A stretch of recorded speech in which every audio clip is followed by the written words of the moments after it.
Praise the Lord. मैं शिवशंकर तिवारी आज एक और विषय की तरफ आपके ध्यान को लेकर जाना चाहूँगा। ये विषय है प्रेरितों की किताब, उसके 27वें अध्याय और उसकी 9वीं आयत से।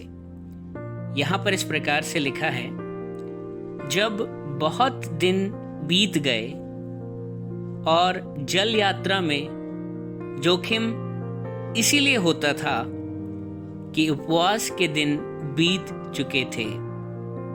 जी हाँ, यहाँ क्या लिखा है? जल यात्रा में जोखिम इसीलिए होता था कि उपवास के दिन अब बीत चुके थे। The days of fasting were over now। जब मैं इस विषय को पढ़ रहा था, इस वचन को पढ़ रहा था, तो एक गंभीर बात मेरी समझ में आई कि जितने दिन तक पौलुस और उसके साथी उपवास करते रहे, तब तक कोई भी जोखिम उनके जीवन में नहीं आ पाया। लेकिन जैसे ही उपवास के दिन बीत गए, The days of fasting were over, उसके बाद से उनके जीवन में जोखिम और नुकसान आना शुरू हो गया। इससे हमें ये साफ साफ पता चलता है कि जब हम फास्टिंग में चलते हैं, जब हम उपवास रखते हैं, उस दौरान एक विशेष तरह की प्रोटेक्शन परमेश्वर अपने लोगों को देते हैं। प्रभु यीशु मसीह ने भी कहा कि वो दिन आएंगे जब मेरे चेले, मेरे विश्वासी फास्टिंग रखेंगे। आज वो हालात बन चुके हैं जब आप फास्टिंग के बिना एक भी दिन नहीं चल पाएंगे। बहुत मुश्किल हो गए हालात, रियली।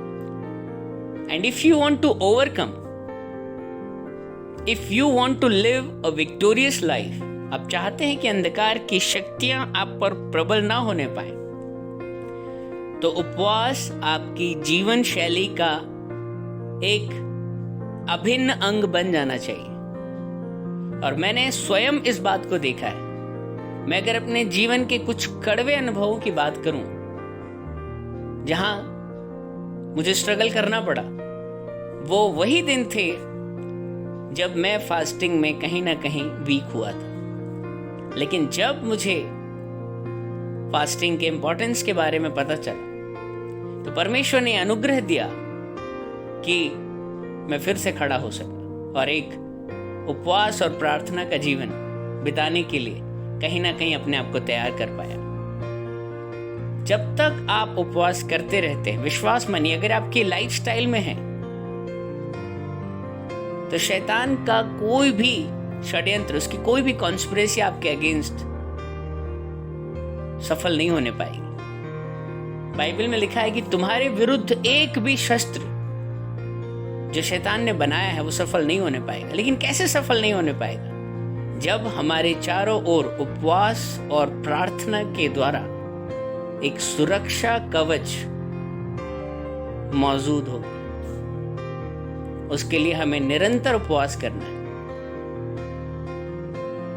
बाइबल में लिखा है कि दिन बुरे हैं, और इन बुरे दिनों का आप अगर सामना करना चाहते हैं, तो जो उपवास और प्रार्थना रूपी ये जो ढाल है, ये आपके पास होनी चाहिए।